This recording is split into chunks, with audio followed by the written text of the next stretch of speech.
bro. You was able to see and also upper room. You was able to. He didn't see the like in the prime of it, like when that's it a whole was. separate I got a question. Like, what the fuck was going on over there? Hey, Not for real though. That's a great question, actually, bro. Ask anybody. It's a different story. What the fuck going on? Look, I'm out of school now. They can't find me. Nah. So basically, this is the thing, bro. This is the thing that I feel like a lot of people who like heard, like knew all of us, was that upper room we was doing work. I had class, I had homework, projects, the whole nine. It was school, like it was legit. We were accredited and everything, right? So from what I understand, when Rodney Purvis, #1 player in the country, but this our guy. He's leading the way. Like your upper room is no school without him. Wait, Buck was #1 in the country? Yeah, absolutely. I know that. Bro, reclassed up a grade and was still #1. I knew upper room was doing something. Well, I knew he was one of the best. Bro, I never knew one of he the cracked best basketball players I've seen in person, bro. Like I owe but I saw he committed to Louisville first, like young as fuck. That was his 10th grade year, bro. I knew he was league, like but I didn't know he had that #1 spot. #1, bro. He Gatorade player of the year. They put the Gatorade player of the year in upper room, bro. If I'm not mistaken, last time I was there, it was still there. Yo, I did not know that, bro. Like, my guy was like that. So, that means, like, from the get, as soon as I got to high school, because I went to East Millbrook Middle. Like, I was going to public school. I was supposed to be at Millbrook the whole nine, because my boys at that time, Carly Clemens and Dakota Orr, they was at Millbrook with Cam Sykes. We all played together. That was going to be me. I was supposed to be running with them. My pop's like, look, you know, basketball, you might need to go private if you really want to do it. I won't get in a whole bunch of interest. Was your dad an athlete? Nah, but I mean, he was. So my daddy from the country, from Whiteville. He hooped all the way up into college, and he got a walk-on spot at A&T. But when he got to A&T, he had problems with his heart. He had some like a stomach surgery, so he had to stop playing or whatever. So couldn't do it. But he had the mind, though. Nah, I had the mind. So my granddaddy coached 30 years. You feel me? So him and my dad was the foundation, like first coach, all of that. You know what I'm saying? So he told me like, look, you need to go to upper room. You might need to see some other things. So of course I looked at Ravenscroft. I don't can't pay it. So we go upper room. Ava, shout out Coach Lester, let me come.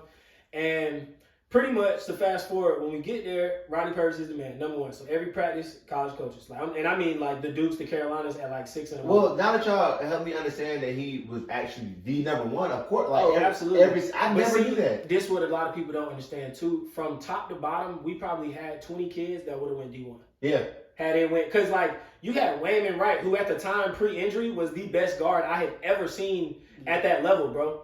I'm talking about a guy who was picking up the top guards in the country, full court, bro, like doing them easily. Like, snap, the you man in the mid. You had Keyshawn on the wing, bro. Sheen was out there eating two-way, bro, like guarding the fuck out of dudes. Like, bro, was not scoring, like really out there hooping, bro, from top to bottom. Had Tariq, and this was like younger, immature Tariq, but he had the potential to get better. Like, and then off the bench you had Endless. So, anyways, upper room was like, unfortunately, it was the best. Like, that was my best years of high school. I'll say I had the most fun those years. Freshman year, I'm playing both JV and varsity. I'm going there with like some of the funniest dudes: Ja'Cory Earl, Jaquan Harris, James D. Gleach. That's where I met Gleach and James. Or I knew Gleach came my sophomore year, bro. That's where we got tight. That was my first time meeting Gleach. So Gleach went southeast upper room, then where to God? Yeah. He came to Urban for a year with us, bro. First time meeting him, he had his 5-star jersey on with the Cardinal 7s, bro. He was matching from head to toe like Gleach do. So we met there or whatever. Like, I'm talking, bro, hitters, bro.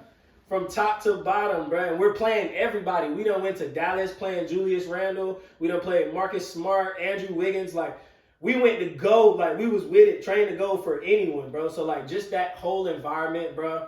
And then even on the spiritual side, like, bro, chapel there, like, I believed in God, like, fully. Like, I was fully invested into the Christian part of the academy. You know what I'm saying? It was so well ran. But anyways, to fast forward all of that, I praised him enough. We get to Rodney. Rodney decides to go up a grade. Now, this is what I'm told. I don't know if this is fact, so nobody quote me on that. But he goes up a grade. He reclassifies up to 2012. So he's early 2013. Yes. And when he does that, NCAA is like, all right, cool, whatever, because he took summer classes. They were accredited or whatever. And then they were like, but everybody else, we need to see like some work, so we got under investigation. Upper room was put under investigation or whatever. They come in, and basically from what I was told was they needed to see like lessons plans, proof of tests, report cards, like things of that nature.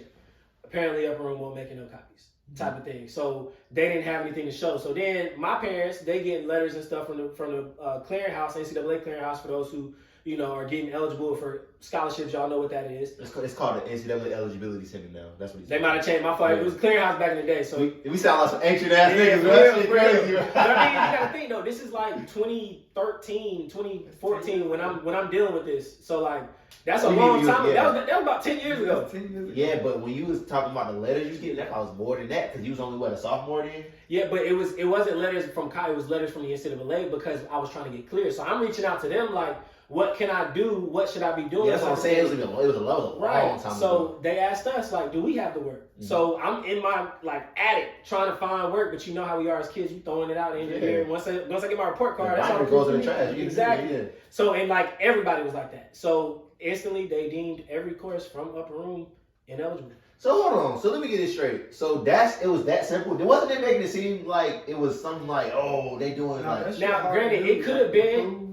Motherfuckers doing work. No, I'm saying from our perspective at Southeast, people was making it seem like they wasn't doing no work, and they and that's why I said that at the beginning because that's what I would hear all the time. But people they weren't on the inside dealing with it. You know what I'm saying? But yes, I was on legit work, bro. This is the craziest thing. I ain't gonna say her name because I don't know where she is in life right now. But I had a teacher at Upper Room who taught me at Word of God. Yeah. And the course that she taught me at Word of God counted towards my college transcript, and the course she taught me at Upper Room didn't. How does that sound? Yeah. Same teacher, same curriculum, same type of information, same subject. But from what school? Come on, bro. I was an AB honor roll student all high school, and I did work. I mean, I wouldn't have came out of college if I didn't. Think about that. If we really was not taking courses, how would I graduate from a D1 institution like I did, bro? All of us did. Like there was nobody who didn't make it, but everybody had to take longer routes because then this is where it got tricky. I transferred now. After my 10th grade year, I transferred across town or up the road to Word of God. And now I'm like, all right, what do I do to get cleared? I know, all right, my eligibility is kind of up in the air. Yeah. What do I do to get cleared? And unfortunately, Word of God went through those series of principal changes every year. So every year, a principal is telling me something different. Mm-hmm. Now that I know what I know, all I had to do was retake the classes that I missed at Upper Room. In the summertime, I would have been fine. Because you reclassed, so now you're only really in 10th grade, so you only got. I would have had time, but I would have had to take it in the summer because it wasn't enough time at where the way Word of God did its schedule. Yeah. But I could have did it. It would have been a slight little. Exactly. It would have been a slight little extra, a couple $100 in the summer to pay for the class, and it would have been good. It would have been fine. It's the same way people get their GED. Mm-hmm. So I could have did that and been fine, and none of the principals knew to tell us to do that until it was absolutely too late. Yeah. So I get through Word of God, and then when I first get to Word of God, I'm a sophomore, you know, and then I start moving on. And by junior year, senior year, it kind of settled in. Upper Room really messed me up. I hate to say it, but they fucked me when it came to recruiting. Cause hold on, I want to pause you just because of where you at in the story. So this whole time when we watching you go crazy, you ain't in the back of your mind thinking yo, I know I might not even be able to. Oh, absolutely, yeah, dang. For sure. Because you got to remember. Out of everybody, and this is a stat that not a lot of people know, out of everybody that went to Upper Room for either the year I was there or the year before, if they did high school at Upper Room, they did not go D1 and play right away. They either went JUCO, D2 or D3 in AIA, or they went to a D1 and sat. Yeah. Other than Rodney Purvis at NC State, after the whole free Rodney thing and me. And the only reason that I got clear is because I had a coach who, I'll praise him in a few, who went the extra mile for me and got me cleared freshman year. But I didn't get cleared until my third game. I remember that. You know what I mean? So, yes, the entire time I'm playing at Word of God from that point, from that sophomore year on, college is I don't know if I can even go D1 no matter how good I got. Yeah. Just because of what well, this should be clear. You knew you could go. You just wouldn't be able to play your first year. But at the time, I didn't know that. Because I didn't even know about red shirting and stuff like that. I didn't even know it could happen. Mm-hmm. You know what I'm saying? So I wasn't even thinking like that. I'm just thinking it's now or never. It's either this or JUCO. You know what I'm saying? Because I wasn't really trying to go D2 or D3.